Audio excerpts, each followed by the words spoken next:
We see the Safavid dynasty running things as 1700 passed under the reign of the impressionable pleasure seeker Sultan Hossein.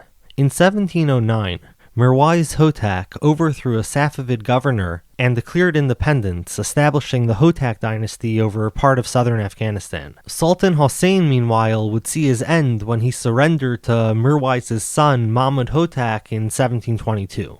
But Hossein's son, Tahmasp II, fled and established a government based in Tabriz. Russia, in June of 1722, declared war on the Safavids, which ended with the Safavid cession of territories in the 1723 Treaty of St. Petersburg. Tahmasp, having established control over much of the country by 1729, then turned his sights outwards, and after a failed attempt at campaigning against the Ottomans, 1731 had his general, Nadir, forcing Tahmasp's abdication, and Tahmasp's infant son, Abbas III, became the last of the Safavid dynasty to rule, while in actuality Nadir was the real ruler already, and Nadir himself became the official ruler in 1736, ending the Safavid dynasty and establishing the Afsharid Empire. Mahmud Hotak, meanwhile, of that successful rebellion Hotak dynasty, was killed and succeeded by his cousin Ashraf Hotak in 1725. Ashraf faced defeat in 1729 at the hands of then-general Nadir Shah Afshar. Remember, Nadir soon deposes Tahmasp to start informally ruling the Safavid Empire in 1731. This 1729 defeat at Nadir's hands marks the end of Hotak rule over part of Iran, though Hussein Hotak held down the dynastic throne from his rule in Kandahar. Nadir Shah restored Iran's territorial integrity, and as we saw, deemed himself Shah by 1736. He then besieged and in 1738 toppled Kandahar, the last Hotak stronghold, and their dynasty came to an end. Nadir then invaded and began taking over Mughal territories and defeated the Mughal army at the 1739 Battle of Karnal and captured Emperor Muhammad Shah.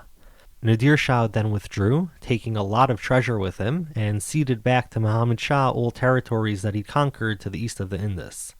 Nadir then started a less dramatic war with the Ottomans in 1743, ending in the relatively anticlimactic Treaty of Curtin in 1746. Facing increasing rebellion, Nadir was eventually assassinated in 1747 and the empire broke apart, with the creation in some cases of smaller-scale states. These new smaller-scale states included the newly founded by one of Nadir's officers, Ahmad Shah Durrani Empire, which would come to be the modern state of Afghanistan. Another example of one of the new power players in Nadir's absence was Karim Khan Zand, who founded the Zand dynasty, and starting in southern and central Iran, and then much of the rest of Iran, came to control almost all of Iran by 1760, reaching their peak expanse in 1776. Upon Karim's death in 1779, there was further civil war, and the founded in 1789 Qajar dynasty deposed the last Shah of the much weakened Zand dynasty and had taken complete control of much of Iran by 1794. The Qajar founder, Aga Muhammad Khan Qajar, relocated the capital to Tehran and was assassinated in 1797. His nephew, Fath Ali Shah Qajar, succeeded him and in 1801 saw the annexation by Russia of the kingdom of Kartli-Kakheti. The subsequent war, starting in 1804, lasted until 1813, ending with the loss by the Qajars to Russia of Dagestan, most of modern-day Azerbaijan, the previously annexed part of Georgia, as well as parts of northern Armenia. The war and its aftermath brought about migrations from those lost regions to mainland Iran. 1815 passes by with Fath Ali Shah Qajar still reigning atop the Qajar dynasty, or as this map has it, the sublime state of Persia. As we, for the time being, leave the Qajar dynasty behind, they've lost much of their possessions in the Caucasus to Russia, and it's not over.